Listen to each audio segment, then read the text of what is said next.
Soy Fernando Díaz Villanueva, hoy es 29 de enero de 2022 y esto es La Contracrónica.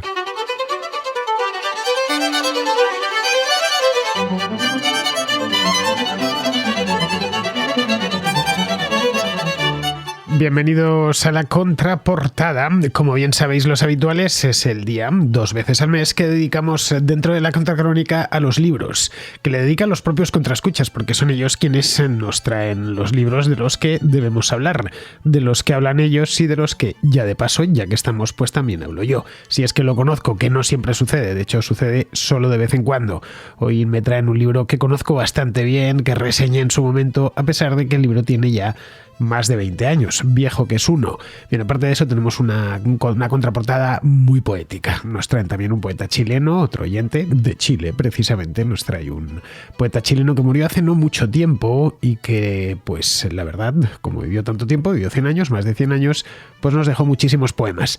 Bien, si queréis participar en la contraportada, no tenéis más que enviar vuestra nota de voz, en este caso sería una contracrítica literaria, también cabe la poesía, por supuesto. En ese caso os invito a que por favor nos recitéis un poema, solo faltaba. Un poema bien recitado es una auténtica maravilla, es casi como escuchar un aria de ópera. Bueno, no exactamente, yo sigo prefiriendo un aria de ópera que a fin de cuentas tiene música, pero un poema bien recitado es una cosa muy seria. Bien, pues no tenéis más que enviarlo al siguiente número, el 690-827909, con las normas habituales dentro de la contracrónica. Tiene que durar, en el caso de la contraportada, se permiten un poco más largos, es decir, os podéis ir sin demasiados problemas a los 3 minutos, incluso los 4. Si vais a recitarme un poema, pues sí, que dure algo más, porque si no el poema lo vais a tener que leer pues como los anuncios esos de Micro Machines que te daban hace muchos años en la televisión a toda velocidad, y en ese caso estaréis destrozando el poema. Bien, aparte de la duración, que ya digo, 2, 3, 4 minutos, lo importante, esto es importantísimo, que se escuche bien, es decir, que se escuche bien sin ruido de fondo. Eso es lo principal, porque el ruido de fondo se termina comiendo la voz. El silencio, cuando uno está haciendo radio, es algo imperativo, no es por nada. En los micrófonos al final, sobre todo en los de los teléfonos, se termina colando todo, el tráfico de fondo, etcétera. En fin, nada que no sepáis los que escucháis el programa habitualmente, porque de vez en cuando, cada vez menos, todo hay que decirlo, algunos contraescuchas pues nos envían mensajes con algo de ruido. Los que vienen con mucho se los devuelvo, les digo que se metan en casa y que lo graben tranquilamente. Bien, pues dicho esto, pasamos ya de cabeza directos a la contraportada.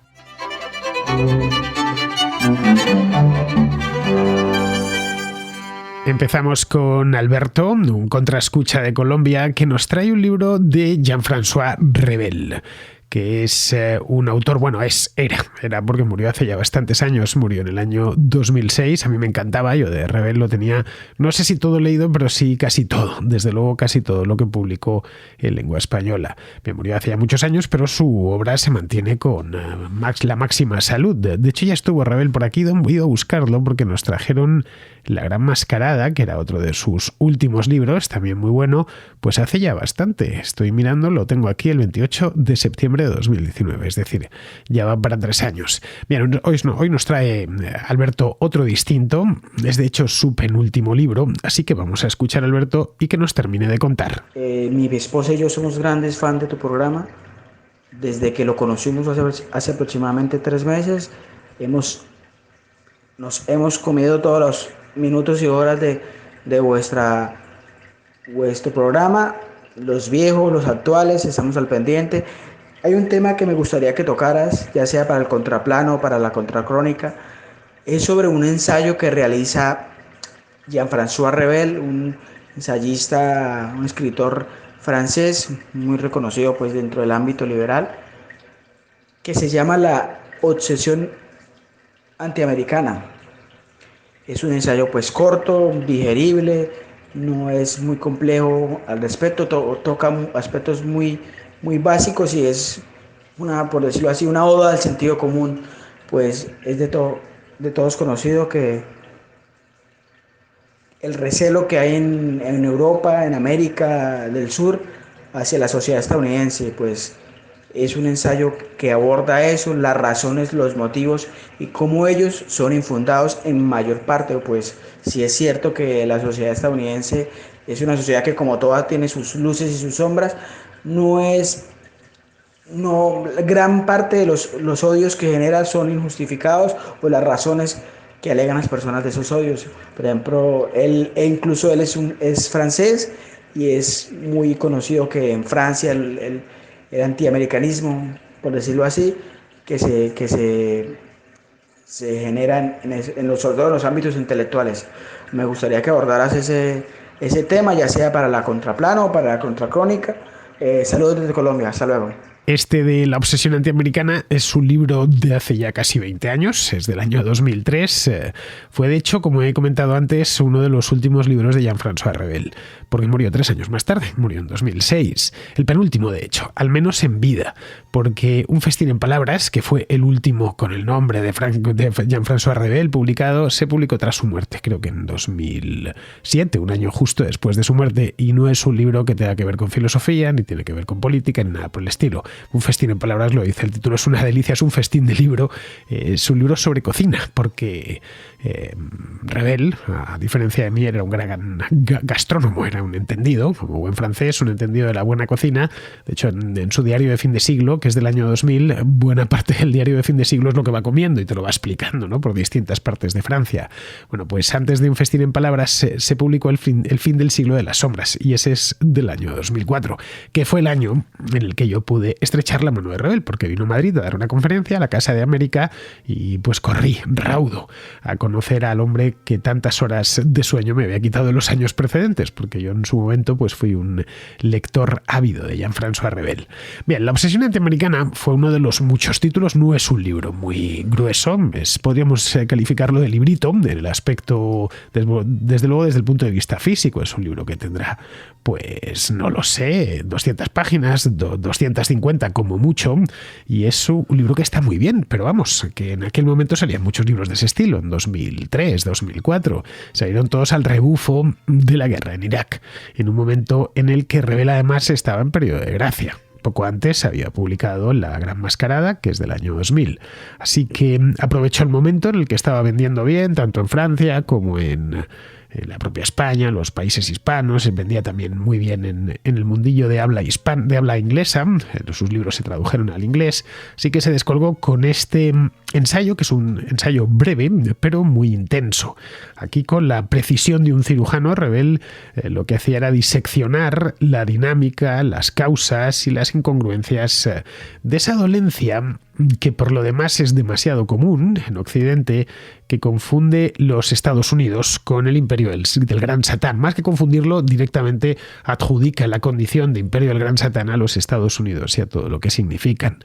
Bien, el análisis, como todos los de Revel, es muy lúcido, es un análisis también muy certero, que da repaso, no le dedica mucho tiempo, porque la voluntad de Revel es que fuese un libro breve, y de hecho yo se lo pregunté en aquella ocasión, no le llegué a entrevistar, simplemente fui a su conferencia y luego le asalté para poder hablar con él. Y le pregunté por qué no le había dado más espacio a lo de La obsesión antiamericana, y me dijo personalmente que lo que quería era que se leyese rápido y que por eso lo había hecho breve. Bien, pues da un repaso a los mitos, a la simpleza conceptual de los que han convertido, porque esto no ha cambiado en los últimos 20 años, el antiamericanismo pues casi en su única ideología. Y esto, pues en aquel momento estaban los movimientos antiglobalización muy de moda, ahora ya se han ido convirtiendo en otra cosa, mucho menos herbívora y bastante más carnívora. También el indigenismo, bueno, el propio comunismo en sí mismo, o la derecha con querencias autoritarias.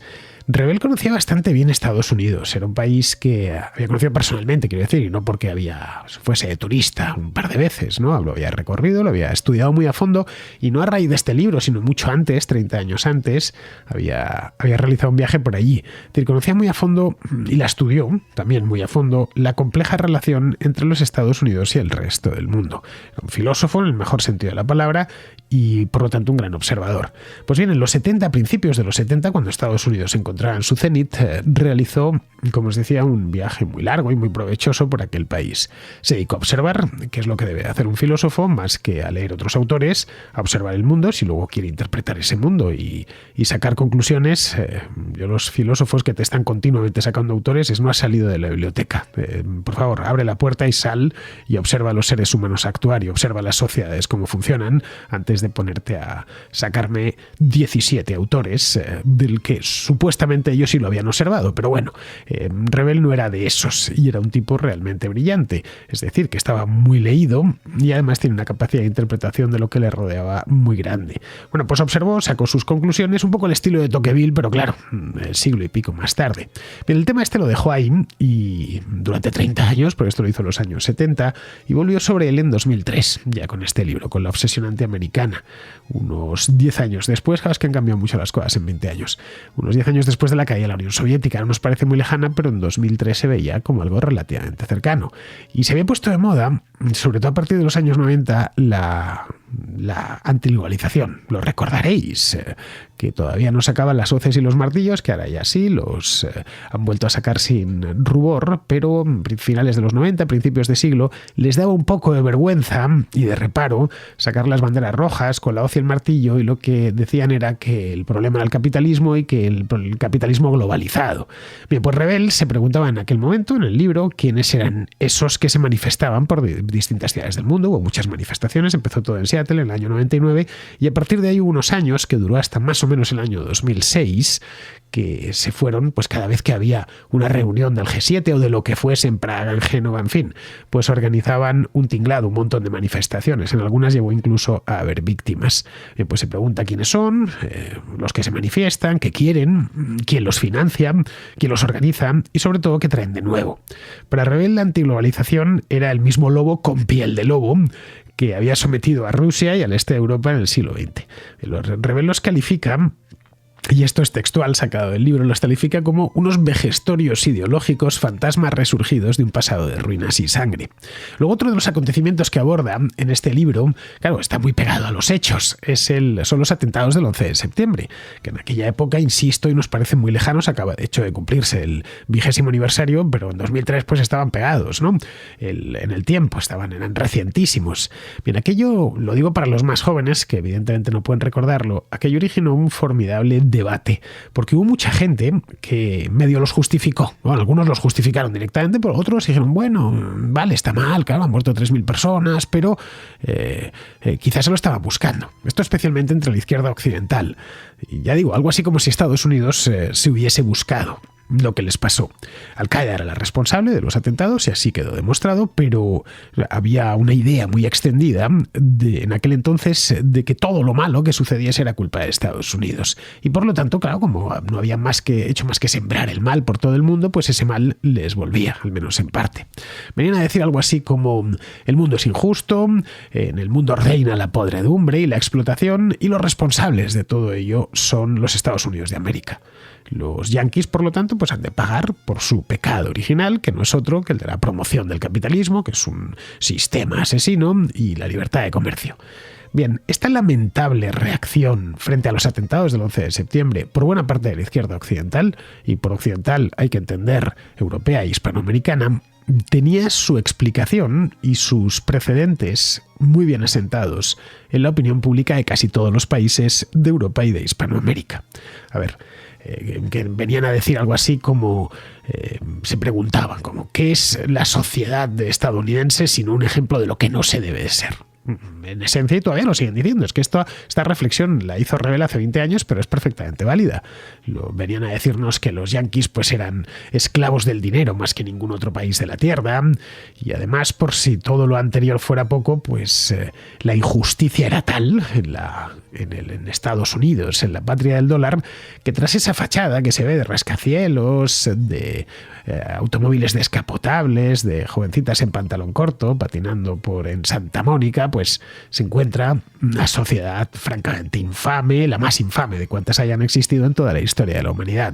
Es decir, la idea es, esto es lo que nos ofrecen, pero lo que hay por detrás pues son ciudades miserables, pobladas por mendigos, con su carro de la compra a cuestas, gente hambrienta que se refugia bajo los puentes. Bien, esa es la verdadera cara de Estados Unidos, que no queremos verla.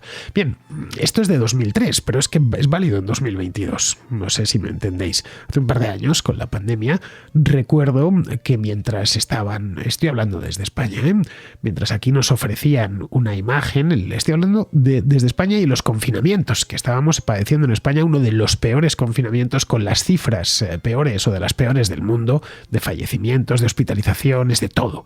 Bien, de contagios, por supuesto, el sistema sanitario completamente colapsado, las funerarias no daban abasto. Bien, veíamos la televisión en España y lo que veíamos es que las noticias que llegaban de España todas eran positivas, se veían médicos, se veían imágenes de hospitales en los que se atendía bien, y cada vez que nos sacaban las imágenes, esto en casi todas las televisiones, las imágenes de Nueva York, donde hubo un brote bastante gordo allá por el mes de marzo-abril de 2020, parecían ambulancias circulando por la noche, llegando a los hospitales, dejando poco menos que a los enfermos en los pasillos, en una camilla, mientras la reportera de turno decía que, claro, como allí no hay sanidad, pues la gente se está muriendo de coronavirus. Esto es de hace 2 años, no me estoy yendo más lejos. Pues esto mismo es lo que venía a denunciar Jean-François Revel en aquel momento. Por si quedaba alguna duda, por si algún lector de la prensa europea arguyera, pues qué sé yo, que los Estados Unidos arrastran una democracia bicentenaria, cosa que ningún país europeo o hispanoamericano puede igualar, pues lo que te vienen a decir es que la representación popular ahí es un mito, que las elecciones son fraudulentas, que es esencialmente que nos lo hemos tragado, que la Cámara de Representantes y el Senado están dominadas por la gran banca y por los magnates de la industria, últimamente la tecnológica, que la Casa Blanca, por supuesto, es un nido de reaccionarios, o de lo contrario de reaccionarios, pero igualmente malvados, y que la prensa, por supuesto, está comprada. Bien, así son los Estados Unidos vistos desde Europa y desde Hispanoamérica, al menos desde la inteligencia europea e hispanoamericana. Una amalgama de violencia étnica, sobre todo, desatada completamente en los barrios periféricos, mientras un grupo de millonarios enriquecidos en la bolsa y de puros especuladores observan satisfechos su obra desde un apartamento en Park Avenue. Claro, con una visión tan maniquea de lo que se trataba, pues, y de lo que se sigue tratando, es de no ser como los incultos y los infelices estadounidenses. Claro, si para ello es necesario alterar la verdad y transformarla en lo que a uno le gustaría, pues se hace. La ideología, decía Revel, no en este libro sino en otros, que es una máquina de rechazar los hechos. Ya está. Y además, conforme uno ha ido cumpliendo años, me he dado cuenta que las palabras de Revel eran certeras en este aspecto. En esto del antiamericanismo contribuye mucho el complejo habitual de los europeos de creerse superiores. Y bueno, y de cierta impotencia, porque fueron los gringos los que sacaron las castañas del fuego a los europeos en la Segunda Guerra Mundial. Bien, ese antiamericanismo no es patrimonio exclusivo de los políticos europeos, ojo, Las élites culturales ven en la lengua, el inglés y en su cultura de masas una amenaza para una supuestamente refinada y milenaria cultura europea de la que aquí disfruta todo el mundo, hasta el más menestral de los europeos, lo cual es mentira, por supuesto. La gastronomía americana, para qué decir nada más. Bueno, eso que evidentemente es de ascendencia europea, y tenemos la hamburguesa que proviene de la propia Alemania, o los perritos calientes, da igual, es el compendio de todos los males dietéticos. Curiosamente nadie clama, qué sé yo, contra las gallinejas, que es un plato, por cierto, madrileño, infame directamente, es un combinado de aceite refrito con tripas de cordero que a mí solo verlo se me pone mal cuerpo. Vamos, una cosa muy saludable, como os podéis imaginar. Bien, nadie clama contra eso. En cambio, contra las hamburguesas todos son diatribas. Luego la música, la literatura estadounidenses, pues si vienen a decir que son de una calidad ínfima, que están condenadas siempre a vivir, o el cine, ¿no?, bajo los intereses comerciales más espurios. Vamos, que nada como una buena novela subvencionada y escrita, qué sé yo, en alguna lengua minoritaria, una película de arte y ensayo que nadie va a ver al cine. Bien, en resumidas cuentas, lo que viene a decir Rebel es que haga lo que haga Estados Unidos, está mal hecho, no hay más. Es mal hecho de manera preventiva. Antes de que lo haya hecho, vaya, da igual lo que vayas a hacer, lo vas a hacer mal. Les acusan, por ejemplo, y esto es muy habitual en política, de unilateralismo al presidente. Si actúa solo, con cualquier cosa, y de entrometidos si busca aliados. Pues ahí estás. ¿Qué se cree usted, no? Que está aquí buscando aliados, por ejemplo, ahora con el tema este de Ucrania. Estados Unidos, esto lo apunta Rebel hace 20 años. Él venía a decir que se había convertido en pues algo así como en una escapatoria necesaria, imprescindible para buena parte de los europeos y de los, yo le añadiría a los hispanoamericanos, aunque Rebel no los incluye, pero los añadiría porque forman parte de Occidente y en muchos aspectos es similar a Europa. Desde luego la inteligencia hispanoamericana de todas las repúblicas es clavada, pero coma por coma y punto por punto, a la europea. Es decir, que si no existiese, habría pues casi obligatoriamente que inventárselo. Es algo así Estados Unidos como, no sé, el chivo expiatorio definitivo, todos los males de los pasados, de los presentes y de los futuros. Bien, como os decía, el libro, a pesar de tener 20 años a sus espaldas, que ahí es nada, se puede seguir leyendo hoy en día, poniéndolo al día. Hay ciertas cosas que ya han pasado, como lo de la antiglobalización, porque se ha ido transformando en otras cosas, pero en esencia es perfectamente actual. El antiamericanismo no ha ido a menos, este antiamericanismo que denuncia Rebel. De hecho, yo creo que en muchos aspectos se ha ido a más. Lo difícil es encontrarlo en librerías, porque claro, tiene 20 años, ¿no? Aunque veo que en Amazon lo tienen aún disponible y no sale muy caro en tapa blanda. Eso sí, en una edición que se hizo más tarde, en 2007 ya, la original es de 2003, bien, pues cuesta pues baratísimo, 5 euros con 65 céntimos. Así que os dejo el enlace abajo, no tenéis más que pinchar y encargarlo si es que os interesa leerlo.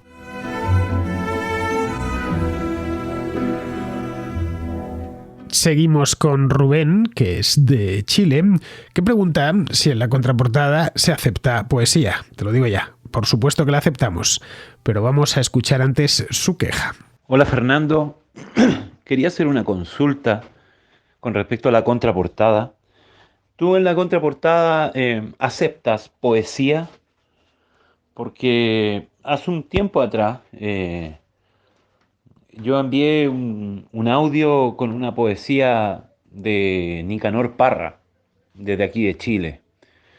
Y entendiendo que la contraportada es el programa que menos cola tiene en las intervenciones, menos acumulación de llamadas pendientes tiene, me llama profundamente la atención que no haya salido cuando en realidad hace varios meses ya envié ese audio y he estado atento y no pasa nada. Entiendo, me gustaría saber eso, no sé si tendrás tiempo para responder, no, no es tan importante tampoco, si se puede responder, te lo agradecería. Que estés bien. Naturalmente que acepto poesía, Rubén. De hecho, han pasado por aquí algunos poetas y sus poemas. Por supuesto, de hecho, me gusta mucho que enviéis poesía porque así podemos recitarla, ¿no? Y escucharla. A diferencia de un libro que no me voy a poner a leer aquí en la contraportada, vamos, una poesía, pues escojo alguna que no sea muy larga y la puedo recitar. En fin, que tengo tu nota de voz aquí con el poema de Nicanor Parra. Me lo enviaste, lo tengo más, lo vais a escuchar ahora, me lo enviaste tal cual, el poema recitado sin decirme ni el autor ni decirme tampoco el poema, el título del poema que estabas leyendo, pero bueno, sí que vamos a escucharlo, vamos a escuchar a Nicanor Parra recitado por un chileno, vamos, más no se puede pedir. Hay un día feliz. A recorrer me dediqué esta tarde las solitarias calles de mi aldea, acompañado por el buen crepúsculo que es el único amigo que me queda. Todo está como entonces, el otoño y su difusa lámpara de niebla, solo que el tiempo lo ha invadido todo, con su pálido manto de tristeza. Nunca pensé, creédmelo un instante, volver a ver esta querida tierra, pero ahora que he vuelto no comprendo cómo pude alejarme de su puerta. Nada ha cambiado, ni sus casas blancas, ni sus viejos portones de madera. Todo está en su lugar, las golondrinas en la torre más alta de la iglesia, el caracol en el jardín y el musgo en las húmedas manos de las piedras. No se puede dudar, este es el reino del cielo azul y de las hojas secas, en donde todo y cada cosa tiene su singular y plácida leyenda. Hasta en la propia sombra reconozco la mirada celeste de mi abuela. Estos fueron los hechos memorables que presenció mi juventud primera. El correo en la esquina de la plaza y la humedad en las murallas viejas. Buena cosa, Dios mío. Nunca sabe uno apreciar la dicha verdadera. Cuando la imaginamos más lejana, es justamente cuando está más cerca. ¡Ay de mí, ay de mí! Algo me dice que la vida no es más que una quimera, una ilusión, un sueño sin orillas, una pequeña nube pasajera. Vamos por partes, no sé bien qué digo, la emoción se me sube a la cabeza. Como ya era la hora del silencio cuando emprendí mi singular empresa, una tras otra, en oleaje mudo, al establo volvían las ovejas. Las saludé personalmente a todas.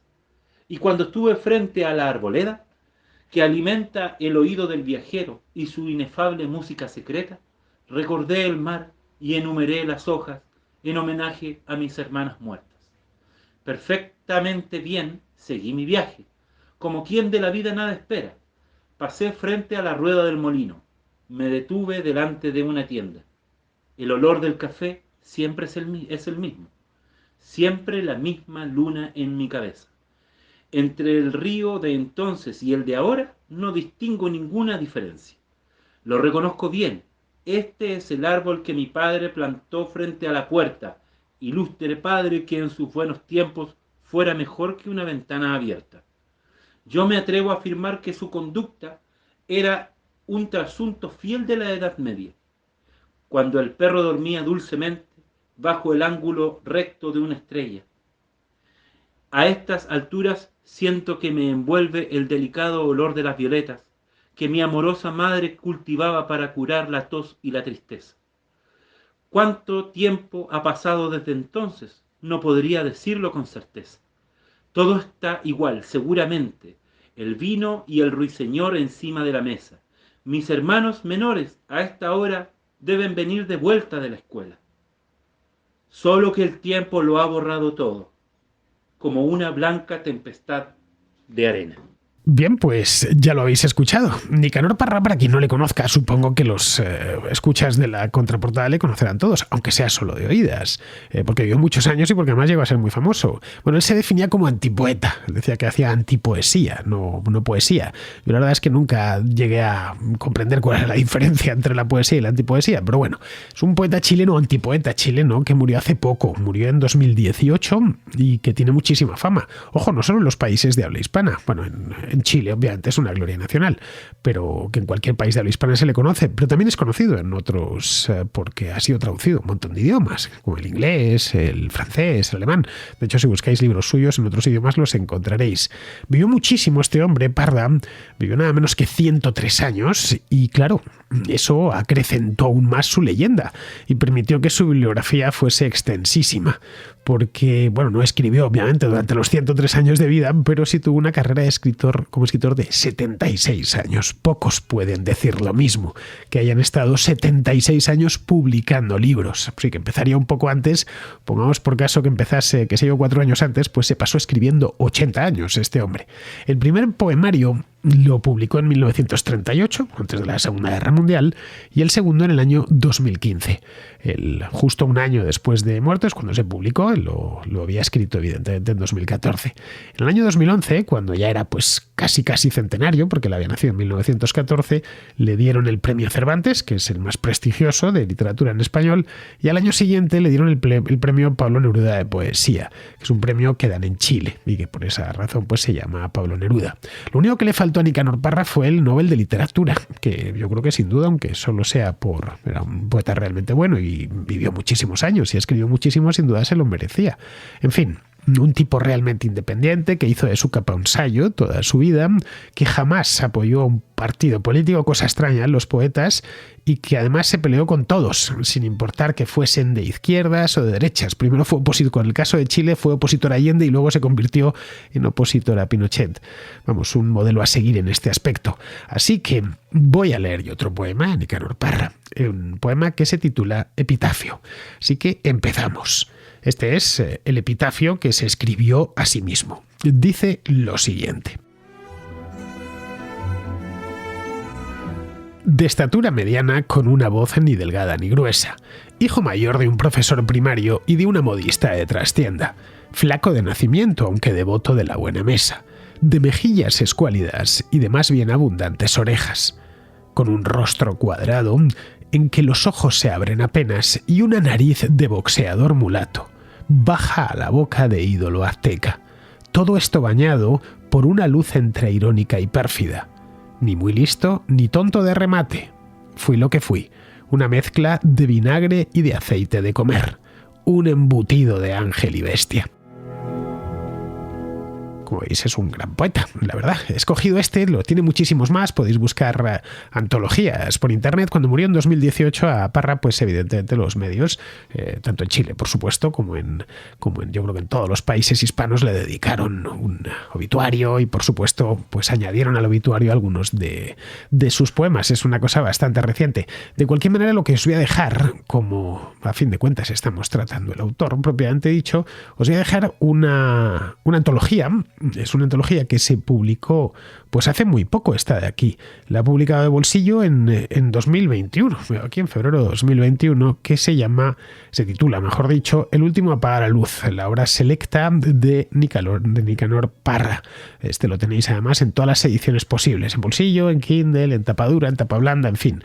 Os dejo el enlace en la descripción del programa por si os interesa. Os lo podéis bajar al Kindle, que cuesta 10 euritos. Y si no, si queréis leer unos cuantos poemas de Nicanor Parra, pues nada, los tenéis muy abundantes, hay un montón de ellos por internet.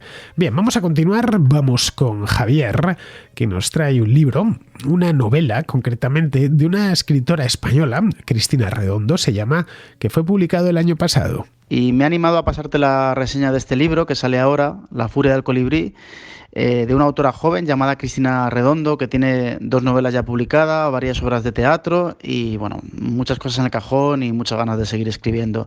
Cristina es muy amiga mía, la conozco hace más de 20 años y bueno, te escribo, Fernando, para ver si puedes incluirlo en la contraportada o bien hacerle una entrevista como hiciste con Ana Iris y el libro Feria.